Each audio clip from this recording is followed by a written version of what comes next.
Thank you for joining the Halal and Travel Global Summit hosted by Crescent Rating, and a warm welcome to our session, which is titled Traveling as a Female Muslim, Overcoming Challenges and Empowering Women.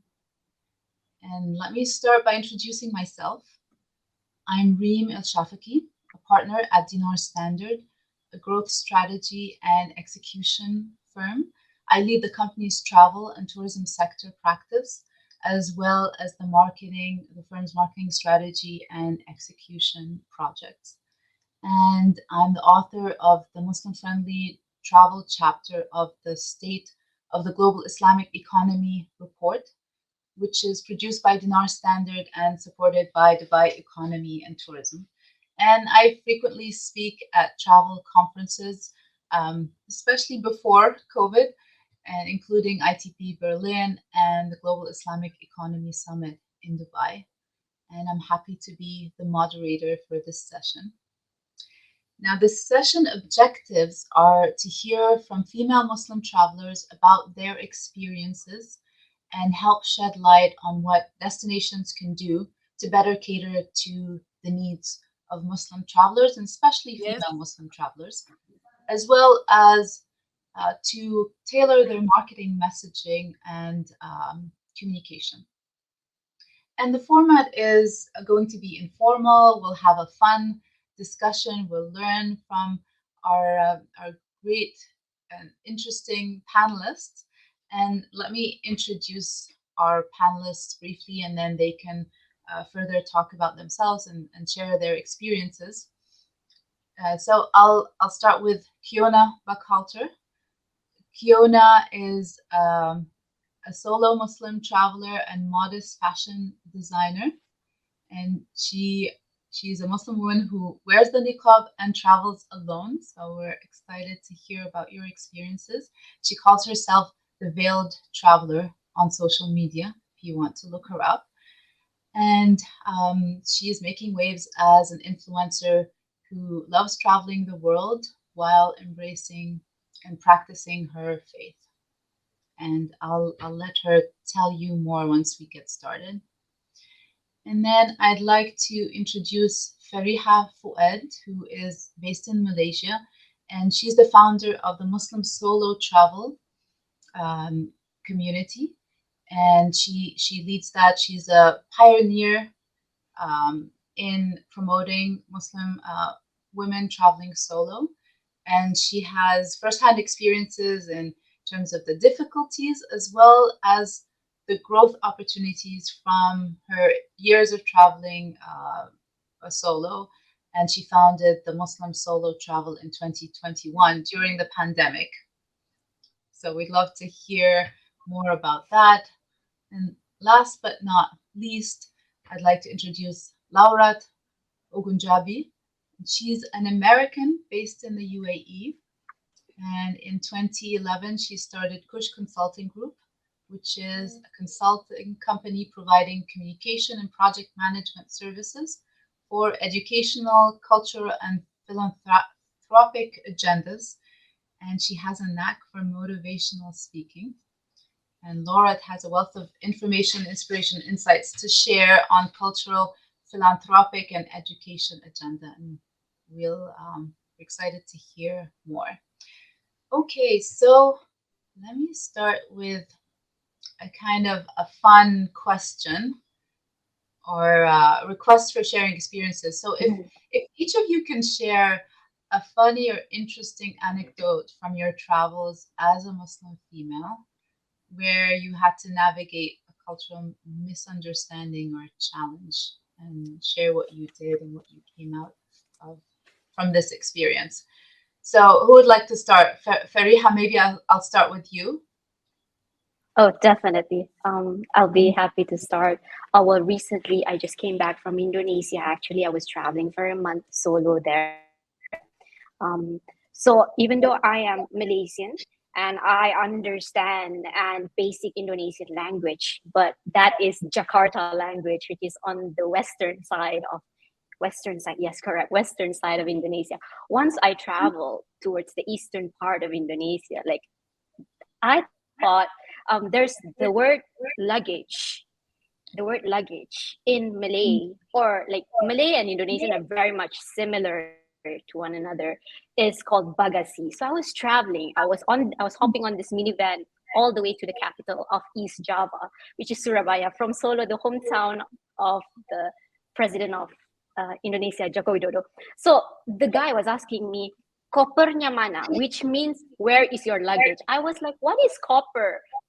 And he's like, copper is luggage. That's when you know, that's when they know that I'm not Indonesian. Although I tried, when you travel by yourself, you want to feel safe. So you try to, like, emulate the local dressing and all that and act like you're local. But then that's when I know, oh, that's the cultural differences. You thought that they use the same language, bagasi, baggage, but no, they use copper as a luggage. So perhaps that's like, I don't know if it's funny, but in the local language, it's kind of funny. But yeah, so that's how it was. Yeah, that's interesting. And you think, you're traveling to another neighboring Muslim country, but that's interesting. Thank you for sharing, Fariha. And Kiyonah, would you like to share something from your experience? I think I always have a very fun and interesting time at airports. I think it's always a funny moment when I'm standing on line. And, sometimes at the airport, the lines can be kind of long and, boarding can kind of feel exhausting. And it's always funny when I hear like some people like complaining, like, oh, they told us to get up, and I'm trying to joke and like be friendly with them, and they're so surprised that I speak, or they're so surprised that I'm engaging with them, because sometimes they can look at me a little bit hesitant, or don't know if they should smile at me, or say hello, or where you going. So it's always funny when I, put myself out there and like say a joke on the line, and they're like, "Huh, she speaks," or "Huh, she has a personality," or "Huh, she knows what we're talking about, and she, feels the same way we're feeling." So I always laugh and always think it's kind of funny, and it just represents some of my experiences traveling, when people just have, a certain image of me, and then when they hear me talk or engage, they're like, "Oh, she's actually a human." Yeah, and I think the onus is on us when we're traveling and when we're in the West, to show that yes, we are open to engaging. We want to interact, and especially, and I'm sure it's an additional challenge being a niqabi in the West. So I can totally understand. Laurat, would you like to share something? Well, so during my travel times, when I was traveling more frequently, I used to live in Spain, and the culture in Spain, with women that looked like me was quite different. So that time I wasn't wearing niqab, I was just wearing hijab. So I used to be very, very particular about wearing hijab. And because of the culture in Spain, and this, it's Europe, and there's this kind of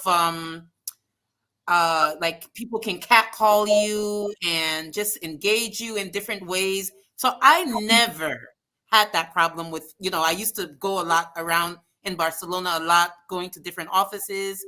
Never had any problems because I always like was very a stickler, like to covering all my arms, not even wearing shorts. So there was a time that I was with a group of American students that were studying in Barcelona, and one of the students was just wearing shorts and just really summery attire, and she was catcalled.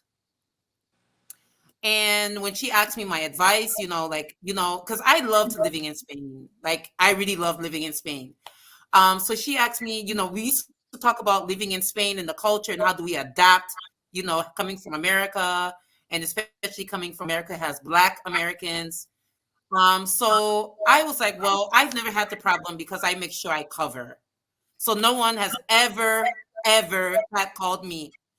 But if you're wearing just shorts, you're not looking, it's just regular shorts, maybe it just because of the comfort level and the culture, it may make people feel, you know, free to like call you and flirt with you or talk to you, just to even talk to you.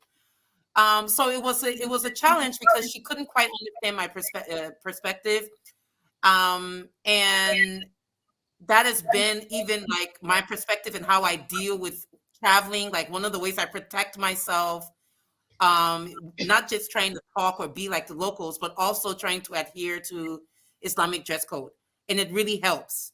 And that challenge is different. People perceive that differently in other parts of the world. They feel just have a different perception. So it's been a challenge dealing with different perceptions and people that look at things differently and solve problems or those type of issues differently. Yeah, Laura, that's a great point in terms of hijab is a protection, in addition to trying to be safe, but hijab intrinsically it does protect us as Muslims, alhamdulillah. Okay, so I want to ask Kiyonah, if you could recommend one destination that you feel has truly embraced and catered to Muslim female travelers, what destination would that be, and why? Oh, can I say two and explain why? Yes, yeah, absolutely. Okay. I will say, as I mentioned a little bit before, Morocco. Just because my experience, I went to Morocco the first time, it was during the pandemic, and I went for the month of Ramadan, and I was unaware that Morocco was basically on a complete shutdown. And so, there weren't even restaurants open at the time to break fast. So I was like, oh, I'm fasting and there's nowhere to eat after. So I was really, really like, you know, alone and trying to navigate this country that's basically in a complete shutdown. And what I loved and what I cherished most about my experience in Morocco was just how the brotherhood sisterhood was so strong. You know, they knew and they could understand, that I was alone. And I swear, every single country, I mean, every single uh, what is it called? Every single I'm losing it. Every single city, I'm sorry, every single city that I went to in Morocco, I was invited to, a family's house to break my fast. And it's, subhanAllah, just to have that sense of, you see a sister, you see a Muslim coming into your country, and, and this is a month of community, this is a month of love, this is a month of mercy, and to really embody that. And I would randomly walking on the street and they would say, oh, you come to Morocco, but we're on COVID, nothing's open, what are you going to eat tonight? And I'm like, oh, I'll figure it out. No, you're coming to our house, and it'll be a beautiful family with a beautiful spread of local Moroccan food. I would say every single day. I came to Morocco not knowing anyone. And I would say every single day, those 30 days, I was at someone's house breaking my fast. And that's why the love and the sisterhood, I've never experienced such sisterhood and brotherhood like that. So Morocco will always be, in my heart forever. Amazing, mashallah. Yeah. And then the other country that I recently was living in, and they were actually, starting to make efforts to make it a Muslim friendly country, was South Korea. South Korea has really tried to understand the needs of Muslims, have tried to make their country a little bit more accessible for daily needs of a Muslim, such as, prayer stations, places where, halal restaurants. So I think those two countries are, two countries that I definitely see striving to make Muslims comfortable and safe and appreciated. Yeah, mashallah, that's great. And I think Crescent Rating works with Korea in terms of their Muslim travel guide, and a lot of helping them make them more Muslim friendly. Yes. Laurat, if we can hear from you, if there's one destination or more that you feel has really embraced catering to female Muslims, or just Muslims in general, Muslim travelers in general.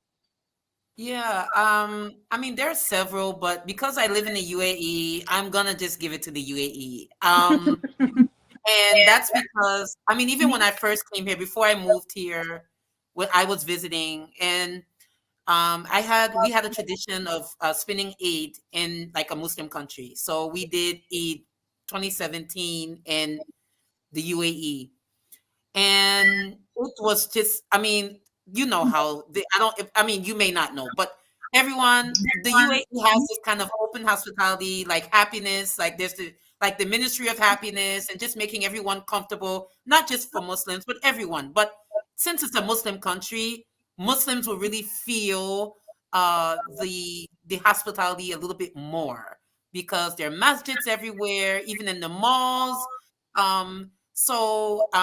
I've had really great experiences with community, with feeling safe. It's a very safe country. A lot of things are open late in the night, 2, 3, 4 o'clock in the morning. During Ramadan, even children and families are out at like 3, 4 o'clock in the morning. So they fostered a culture, because it's a Muslim country, um, to really make Muslim travelers feel very, very comfortable, feel very, very like the ultimate vacation experience for the Muslim family, and for the Muslim woman, which is which is really the core of the family. Like things like one of the things I like here is like female taxis. Like I love having female taxis. Like I completely love it. So like having female taxis, or like on the train or on the bus, there's a female only section. It gives you that sense of security, that sense of, they're catering to my needs as a female, So like if anyone goes into the female and women and children section that's not a female, they're getting ticketed or fined.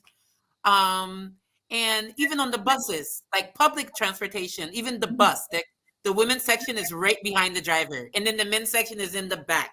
So I just really like how that system, and then lastly, like here, like I really appreciate how like things that they may take for granted in other countries, like insulting someone or catcalling, just catcalling, like what I mentioned about in Spain, where people may just feel free to just, hey, you're beautiful. Here, if you tried that, you and the woman that reported you, you would be arrested. She could build a case against you. All of that is very welcoming, for a female Muslim traveler or family member or Muslim people, that these type of systems of Sharia are still upheld.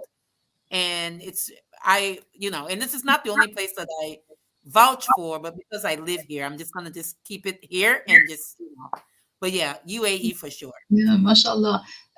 Farihah, any other recommendations, and especially if you have any from non-Muslim countries, that would be interesting. But Non-Muslim countries. Well, actually, I Non-Muslim don't want to. Any that really stand out to you, and then I'll jump into the next question and ask it to you, Farihah, as well. Definitely. Because on top, I do have a couple of destinations in mind, because I just came from Indonesia. Indonesia is one of it. And because I'm from Malaysia, and Malaysia has been winning 7 times in a row, if I'm not mistaken. And they do have like Muslim female travel guides and all that. But besides that, when it comes to non-Muslim countries, I would like to actually say Spain. Spain and perhaps the Netherlands. Also, not only that, but Japan is one of them. And also in our community, there has been talks about Taiwan being like something that is making more efforts to cater towards Muslim travelers. And because perhaps now the world has changed towards like a post-pandemic, endemic phase, people they have gotten bored of the usual destinations that they are going towards. What are the countries that have not been explored? So Taiwan has been something that the community has been talking about. So they are like South Korea, like Kiyonah mentioned, they have like different restaurants which say which one is vegetarian, which one is maybe they have a certain oil, what do you call that, a certain oil that does not have lard and things like that. Yeah, but a lot of the community as well, like they vouch for Spain, because according to them, it gives them, especially in Andalusia, it gives them a sense of home. And so far I have not heard the catcalling part. But again, different destinations and personal experiences are very much subjective. So that's about that when it comes to non-OIC countries. I have to say that. Yeah. Yeah, and I can understand in terms of Spain and Andalusia, in terms of the Muslim heritage. I've been to Andalusia, and you feel so proud seeing the history and the impact of Muslims having lived there and developed the land, mashallah. Okay, so Farihah, I'd like to ask you another question. What do you feel are some of the trends that are especially relevant to Muslim travelers, and particularly Muslim female travelers, that destinations, if you'd like to advise destinations, what are the trends that are emerging and that we're looking at in terms of that shape the preferences and expectations of this segment of travelers that destinations need to be aware of? Definitely. So on, like, I can only speak like for the Muslim solo travelers. Usually people solo travel for number one, wellness, mental health. There's been lots of talk about that. But then if you think about solo traveling, it's not just for mental health and wellness. People also do business trips. And the other day, someone in the community asked, she was going to go to Dubai for a work trip, and she said like she was going to extend one day just because she's already there in Dubai. Why not take the chance to explore? Like, for example, the female taxi, I was in Dubai and I was not on the female taxi, and then I was like there. So these are the things that they want to know. Like, well, they go on a work trip, they can at the same time explore a destination. Like now that the world has been opening up, like you said, Reem, you also speak in conferences a lot. So conferences are going to be back to normal these days. And not only in the travel sectors, all industries, people are, they have work trips, events, wedding. And one of our community members, Nafisa, we had like a live session with her. She's actually based in the UAE, but her home is in the UK. So every single time she goes back to the UK, she would make like a pit stop. These days, there's barely any like direct flights anymore. Like there's always going to be a layover somewhere. So she went to like Albania, was it the Maldives as well? So like on the way to the UK. So people travel solo to visit their family. So like also like people travel for education. But these days I see a growing trend when it comes to wellness, definitely wellness group retreats, and women traveling by themselves to join group retreats. That's definitely one of the emerging trends that I see in the community and around the travel space right now. Interesting. Kiyonah, do you have any trends that you have noticed, and especially that destinations need to be aware of in terms of how they cater to this segment, the Muslim female segment? I would agree. I think the biggest trend of all is just wellness, having that opportunity to go somewhere and just to clear your mind, to see what I think a lot of Muslims are very interested in seeing, Allah's beautiful creations around the world. So being able to, travel safely to a place and just enjoy a couple, days of free time has definitely been something that the community, especially Muslims and women, need, that time to relax and to feel comfortable and to feel safe and to be around, a new environment. And another trend is education, whether it be formal education, maybe studying abroad. I see a lot of Muslims eager to learn a skill such as a language, going to, Korea to learn, Korean, or going to Japan to learn Japanese, and just having a more international skill set is something that I'm seeing very trendy and the Muslim community is very eager to do. So Kiyonah, like, what do you have specific examples of destinations, what they have done to cater to Muslim travelers, specifically female Muslim travelers, or any suggestions in terms of what they need to do, like concrete kind of actions that they can take, or something that you've seen that you'd love to share? I think action they should take, especially in education, is scholarships. Really offering scholarships to, you know, Muslim like, you know, popular Muslim countries, you know, candidates of, you know, students that are in Malaysia, and, you know, Pacific scholarships in Muslim based countries will be, you know, an excellent initiative to bring in Muslim to travel to learn more skill set. And also I would say, and South Korea does do that. I do see a lot of scholarships that are specific to someone, you know, from a certain country. And obviously, if that country is Muslim based, the likelihood is that a Muslim will be being taking advantage of, you know, learning a skill set, getting a scholarship, or, you know, getting a degree in a different country. Laurat, what's your feedback? Do you have specific examples or recommendations for destinations in terms of how they can cater to Muslim travelers? Yes, I actually do. So, one of the sectors that Cush Consulting focuses on is the cultural heritage sector. So Cush Consulting is, we provide content, and content is very big. Like that can be research materials or, you know, articles. So one of the things we focus on is culture, and that goes into the tourism sector. And because I'm a Muslim, of course, I'm going to look into halal tourism.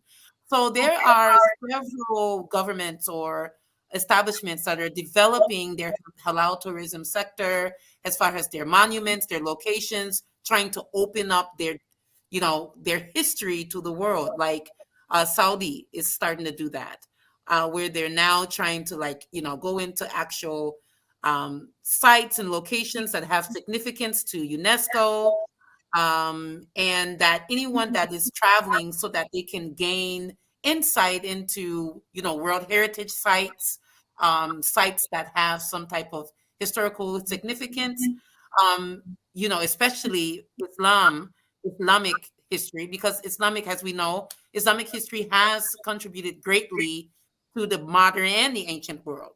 So there's Saudi, there's even Morocco. Like I personally visited Marrakesh, Kutubia Masjid, which is a very, very ancient masjid, very old masjid with a lot of history.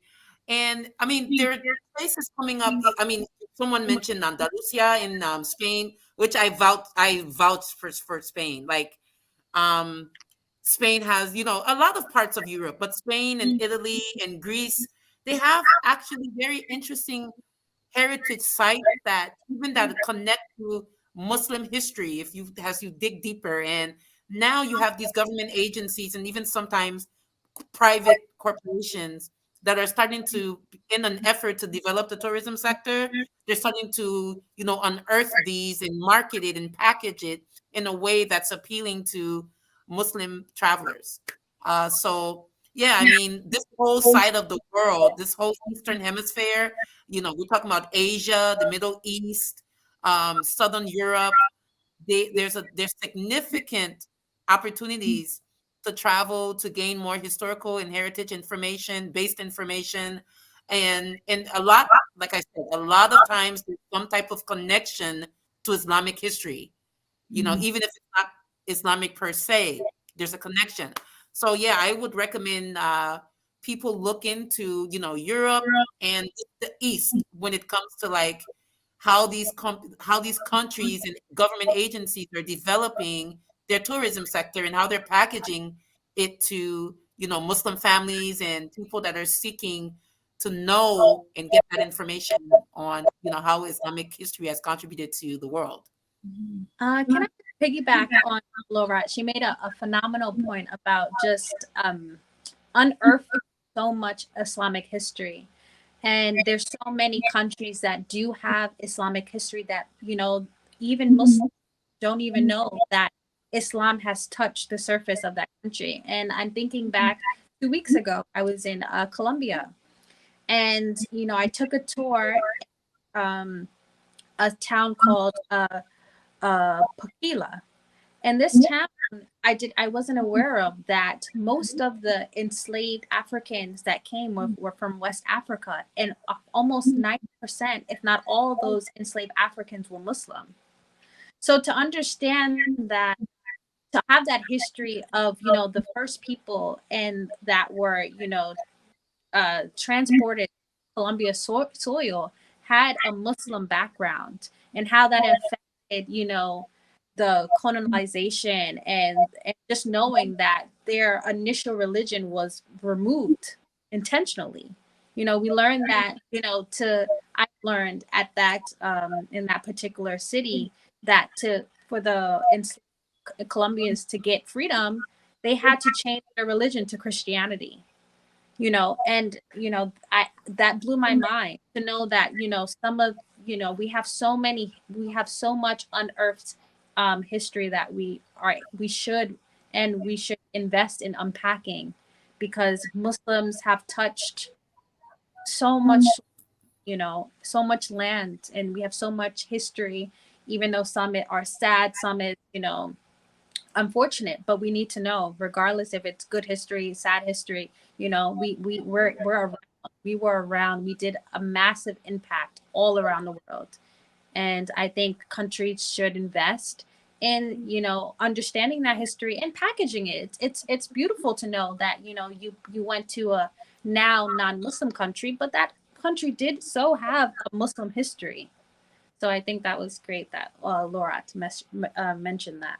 Yeah, thank you both. Those are very interesting perspectives and important in terms of looking at the heritage. And I had no idea in terms of Colombia, and that's something that, as you said, Kiyonah, that they can package and communicate, and definitely would be appealing to Muslim travelers to go and experience or learn about the Muslim heritage of the country. And let me ask each of you, since you each have very unique backgrounds and areas of focus, what are the issues that you're advocating for in the halal travel space? And I'll start with you, Farihah, given your community. What do you feel are the issues that you feel strongly about and are trying to advocate for? Right. So basically, we live in a modern world. Muslim women these days work. Alhamdulillah, mashallah, we have disposable income, and some Muslim women are not yet married, and maybe some don't have siblings. Like me personally, I don't have siblings. So when Muslim women like this, they don't have siblings or they're not yet married, but they have the time and energy, and their mahram, like their parents or their brothers, have already approved for them to travel. So their greatest asset, I believe, when it comes to traveling, your greatest asset is time. So the time that you have now is not equivalent to the time that you will have in 2 years' time. So that is why sometimes the best way that you can experience a country is to solo travel. Because sometimes when you ever made a group travel, you have to confirm with that person, can you make it on this date? Can you make it on this day? So sometimes it's just not going to work. So like I said, time is the greatest asset when it comes to traveling solo. And of course, in our community, we understand solo traveling is not for every Muslim woman. But if it is for you, and provided you have gotten, permission from your mahram, and you want to, of course, you do not want to put yourself in dangerous situations. You want to experience, Kiyonah and Laura mentioned, the Islamic heritage of a place. And the only realistic method for you to travel to a destination is traveling by yourself at that time. So how do you navigate this situation? Of course, that's where the community comes in, because we are all very different. We are all here, have very different backgrounds. Maybe what's yes in your country is a no-no in another country. So that's where the community asks each other. The other day, I would like to add my own personal experience. I was in Zurich last year, early autumn. It was early September, because I'm from Malaysia. Oktoberfest, it exists in Malaysia, but it's not in your thing kind of festival. We do have a multi-religious population. But what really surprised me, I was waiting for my 10 p.m. train to, was it Munich? Germany. For sure, it was to Germany. I had a 2-hour wait, 8 p.m. and 10 p.m. If you think about it, 8 p.m. and 10 p.m. is not that long. But what I did not know was that the train station, all the shops closed down at 8. And then 8 to 10, that 2 hours, suddenly the train station is alive, becomes a party mood. I was like, what's going on? And then suddenly I hear teenagers running around with beers in their hands, hysterical. I was in this quiet room waiting, like where you have like the departures right in front of you. I was like, oh my gosh, what is happening right now? I was like making dhikr, Allah, please protect me. I know like these people are drunk.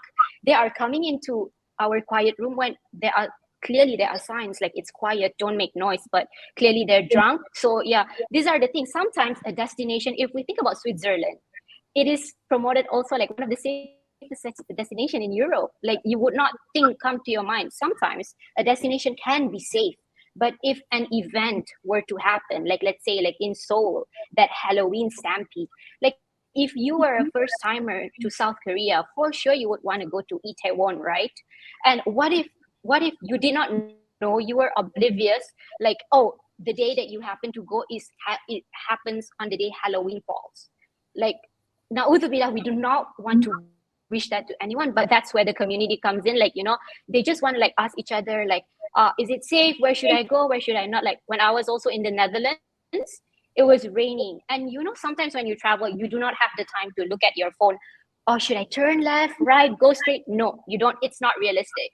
So I was just walking around in Amsterdam, pouring rain. Suddenly, I caught myself in the red light district. I saw myself weed on that side and the windows on this side. I'm like, oh my gosh, where am I? So these are the things that we talk about in the community, places that you should avoid, days that you should avoid. If you happen to be on this day, what should you do to protect yourself if you choose to travel solo? So these are the things. The challenges are there day by day, but at the end of the day, it's a real time thing. The communities that like help one another. So yeah, that's where I'm Yeah, coming yeah, from. absolutely. And it would be very helpful if destinations can hear some of these concerns and needs from your community. Um, Kiyonah, what do you advocate for? I'm always going to advocate for more halal options and more places to pray.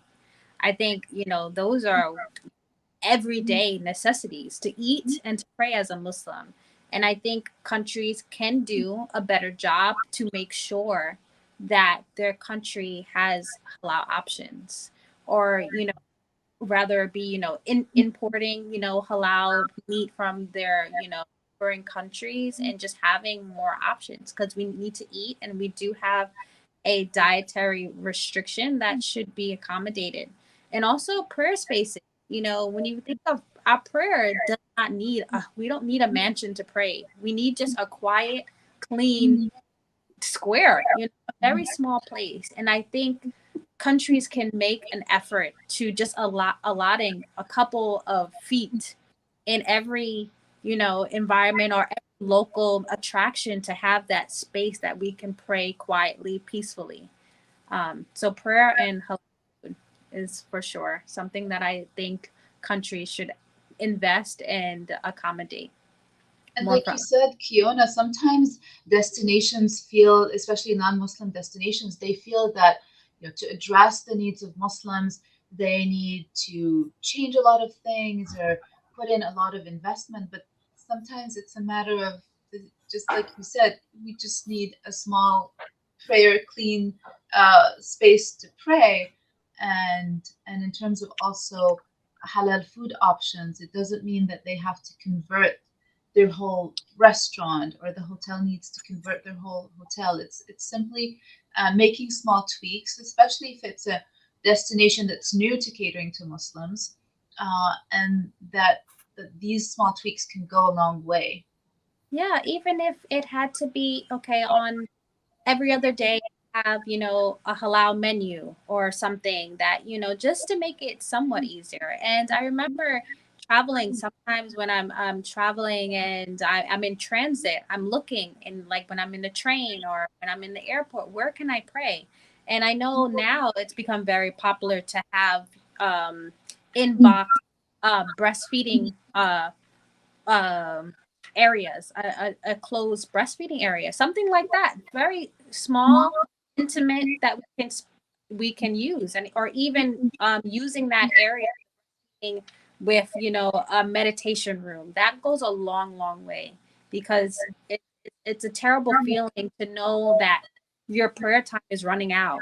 It's Yeah. that is a terrible feeling and scrambling. I'm in transit. I just need a small space. Where can I pray where I feel I'm not scared that someone's going to trample me or, fall on my head or attack me? Just a small, quiet, intimate space is all we need, to fulfill our duty. Then it takes, 5 minutes, then we're going back to our day. So I just Absolutely. understanding those small tweaks can make a big impact on just Muslims' life and wellness. Absolutely, absolutely. And Laura, I know you have a different perspectives in terms of your consulting work, and what are you advocating for? What are the issues you're advocating for? Yeah, so my perspective is actually in alignment. My consulting work is actually like I actually work with Muslim ran organizations or leadership that are Muslim. I advocate for pretty much the halal culture. And I mean, when I say the halal culture, so many things fall under halal culture.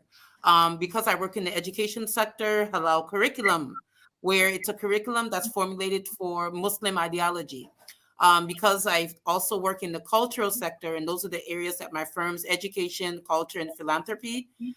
So because I work in the culture sector, everything regarding like the halal ecosystem, which is, everything, tourism, medicine. So I find myself providing content about the halal ecosystem, the halal tourism sector, you know, um, educational materials, learning and development. So I advocate for pretty much the halal culture. Even under the philanthropic, you know, uh, vertical is, working with Muslim nonprofits. So I have clients in the US that are, Muslim ran nonprofits that are focusing on the Muslim community, working with Care Florida, Hikmah Relief. I just signed a contract with the Peaceful Families Project, which is about domestic violence, curtailing domestic violence in the Muslim communities. So I pretty much advocate for halal culture, and we know what halal culture is. That's everything that falls under culture. The way you think, eat, sleep, operate through your daily life, and how that is emerging as an actual way of life in an actual tangible way where you have, it has it's being branded. It's now it's now its own economy. We have halal banking, which is Islamic banking. And yeah, I'm an advocate for that because we need lifestyle changes. And we know as Muslims that our way of life is a solution for mankind. It's not a problem, it's a solution. So yeah, that's what I advocate for, and that's actually how my firm is positioned to operate. So yeah, Yeah, that's me. that's great to hear. And travel is not like a silo sector. It's impacted by so many different things, and you need that whole ecosystem. Um, and it intersects with other sectors like fashion, for example. And I know, Kiyonah, that's an area that you focus on as well. Can you tell us how you feel, or if there is an intersection between travel and fashion? Is there an intersection? How do you address that, or how do you see that space? I think there's definitely an intersection. When we just think about just clothes, we need clothes to walk around. And as Muslims, our dress code is very different compared to, someone who is not adhering to a certain modesty level. So I think when it comes to travel, a thing that, stores, especially you know big brand stores can have is a modest section. Because what if, God forbid, I forget my luggage and I'm in a country like Colombia. Colombia is not a particularly modest fashion country. So just to be like, okay, just in case my luggage gets delayed in transit, I have a store that will be dedicated to me, in a Muslim country, non-Muslim country. I just need loose pants, a long dress, something like that can make a Muslim's day. And I think for me, as I begin to create and expand my brand, I definitely want to target, Muslim, non-Muslim countries, to make sure every single, Muslim woman has the option and the necessity to wear clothing that they would ideally wear, but it's just not there in their country because that's not the fashion standard. And just making, just even me being a visible Muslim and wearing the niqab, just understanding that, opening the conversation of what that is, because it's not so, strange. We just did COVID for 2-3 years, and the same amount of face coverage was everyone. The same amount of face coverage that I had, everyone else had. So to understand that Muslim women, especially who cover and wear niqab, are able to conversate, able to have intellect, able to function. I think that's still, unfortunately, a idea that some people hold, that we're just unable to function like any other woman in society. Well, that brings me to my next question. Do women travel differently? And I'll start with you again, Farihah. I keep putting you on the spot, but I feel I would love to answer that question. Okay, Yes, Laura, Laura, please. I'll let you start. I'll let. Yeah, I would love to answer that question because so I actually travel differently. So from up until 2019, I was traveling solo. Okay, and then I just started to have just my own sensitivity, just my own issues. The ending of 2019 is when I moved here, and then COVID came, like 3 months or 2 months later, like January, February of 2020. And then since then, I travel differently. I am so sensitive. I do not travel without my husband or without the mahram. Like if I don't have my brother or anyone that can stand for me, I do not. Because after COVID, when that happened, it was, to me, was like a warning that, you really have to, like, implement sunnah. Like that. And because I was already going through my own feelings in 2019, so I actually have changed. Like now I'm like, okay, let me be focused, because anything can happen anytime. And if you're out there without any accountability, then what? Especially as a female, where we need extra protection. We are Laurat. Like so I have changed since COVID. Like I've become more strict. Yeah, thank you, Laura. So that's your own personal transformation. I know, Farihah, you have a different perspective. So how do you feel? Do you feel that women travel differently? Do they have different needs, or in general, are there? Absolutely. What is different? Absolutely. First, before that part, like baggage, like I can never understand Muslim women backpacking. How does that work? Like we have this and that and that. There's so many things to pack. So the second thing is, of course, we need extra protection. That's why I said number one. That's why, like, we try to have the community, like, if anything, people have to like warn each other, so that inshallah, maybe, like, you get that warning from, if you don't have someone is not yet blessed with, maybe a brother or a husband yet, inshallah, maybe they have that. Or sometimes, they are already a grown woman. I met someone while I was like going down Jomblang Cave in Jakarta. She's actually like, she has like grown son, everything. And I was like asking, she's 50 plus. I was like, you're traveling by yourself? I'm solo traveler. She's from Jakarta. So I was like, mashallah. And she's going down the cave with me. So this is something, of course, like people have different needs. And one, what was it? Oh yeah, safety and all that, definitely. Yeah. Who else would like? Kiyonah, would you like to provide any perspective in terms of, do you feel women travel differently than men? I definitely think that women travel differently, in the sense of we are aware of everything that encompasses us, like the safety. We don't just travel and hope for the best. We have to prepare. What are, like Farihah said, the community, what's there? Am I going to a place where I'm in the middle of this festival that it doesn't really agree with my morale?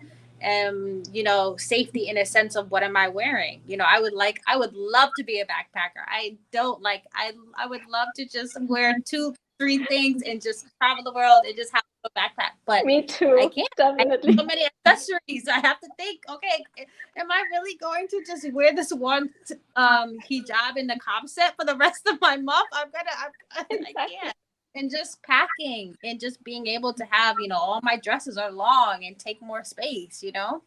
So I think women do travel, especially Muslim women travel with the sense of we have so many different just fields of our life that we always have to be mindful of. We have to be mindful of, okay, prayer rug. Where am I going to pray? Here. I have to think of where I'm going to pray. I'm going to think of, okay, when I enter this bathroom, do they have what I need that I feel comfortable, cleaning my private parts? It's just, we're just so sensitive to every single organ and every single movement of our body and every single just thing. And I think that's what makes us different, that Muslims are so intentional with every single step of our lives, that traveling will look differently. We're going to be prepared. We're going to be mindful. We're going to be just really, we're going to want that sense of community, because Islam is the best and biggest community of all. So I think Muslims, and particularly Muslim women, are just constantly embodying and thinking about all those things at all times. So I definitely think we have a different experience. And so much preparation, like you said. You have to be prepared. Well, we're running out of time, but just one final, it's not a question, it's just, if each of you in one word can share what you would like to see in halal travel, one word or one sentence. Okay, I'll make it a little bit easier. In 5 years, what would you like to see in halal travel? More of us, more adventure, more adventure. That's what I'm gonna say. I would like to say one thing: more female tourist guides, because they actually help Muslim solo travelers travel easily. Yeah, because like I engage with a lot of tour guides, and they're males mostly. I would love to see more female tour guides, because it's a two-way thing. It's an ecosystem at the end of the day. Yeah, I would say I would like to see the development of more heritage sites. So yeah, these heritage sites and the branding and the marketing and the public relations of it, so that people know. But yeah, that's all part of the development. That's amazing. Thank you so much. I feel each of you brought your own unique perspective and helped enrich this conversation. I mean, I can go on, but I know we're out of time. So I'd like to thank you. I'd love to thank the audience. Thank you so much for tuning in and listening, and for joining the session, the Halal in Travel, at the Halal in Travel Global Summit. And do check out the other interesting sessions that are going on as well. Thank you so much. Thank you, everyone.